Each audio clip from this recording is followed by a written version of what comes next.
बात सतुआ बाबा की करते हैं। सतुआ बाबा ताबिश आपको याद होंगे, जो कुछ दिनों पहले काफी चर्चा का विषय बने हुए थे और अब अखिलेश यादव ने उन पर निशाना साधा है। अखिलेश यादव क्या कह रहे हैं, देखिए, आंखें दिन भर बंद रहती हैं और जाग कर भी मदहोश रहते हैं। ये एक तरह का सांकेतिक निशाना है उनकी तरफ से। अब क्या कहना चाह रहे हैं आप इसको खुद समझ लीजिए। सतुआ बाबा जो कि अपनी गाड़ियों को लेकर, अपने जिस तरह का उनका रहन सहन है उसको लेकर काफी सुर्खियां उन्होंने बटोरी थी और अब अखिलेश यादव इन्हीं पर निशाने यहाँ पर साध रहे हैं। क्यों अखिलेश यादव इनको टारगेट पर ले रहे हैं, देखिए आप।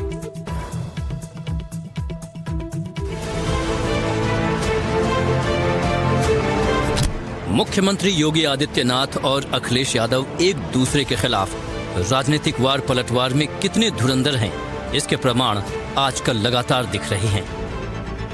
26 जनवरी के दिन दोनों नेताओं के जो बयान पूरे दिन छाए रहे, उससे यही संकेत मिल रहा है कि सर्दी के बीच उत्तर प्रदेश चुनावी बुखार में तपने लगा है। शुरुआत योगी आदित्यनाथ के उस बयान से हुई जो उन्होंने 25 जनवरी को दिया। योगी शिक्षा के बारे में बात कर रहे थे और निशाना पूर्व सरकार पर था।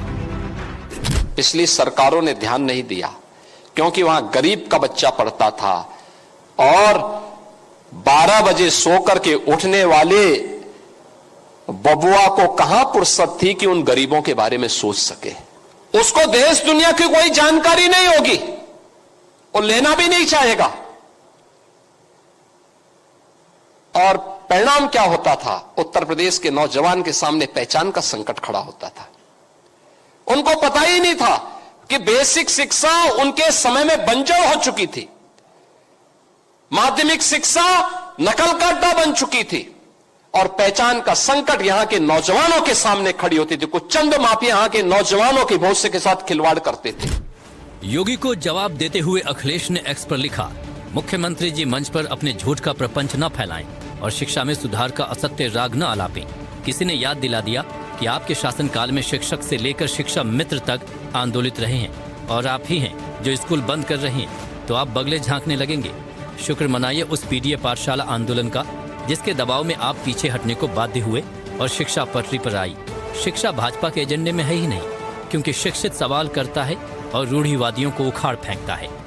12 बजे सो करके उठने वाले बबुआ को कहां फुर्सत थी कि उन गरीबों के बारे में सोच सके।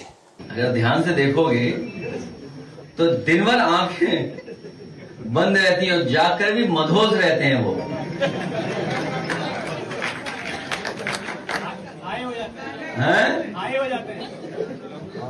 और सुना है कोई एक सतुआ बाबा, एक बथुआ बाबा। ये मौसम तो बथुआ का है, तो इसलिए हम लोगों को बहुत सावधान भी रहना है कि जो लोग ऐड देख करके हमें धोखा दे रहे हैं, प्रचार करा करके धोखा दे रहे हैं, सोचिए देश कहां पहुंच गया और कहां जाना चाहिए था। इसलिए संविधान पे देश चले और संविधान के तहत फैसले हों। आज शंकराचार्य जी के सामने भी संकट पैदा कर दिया सरकार ने, सोचिए आप।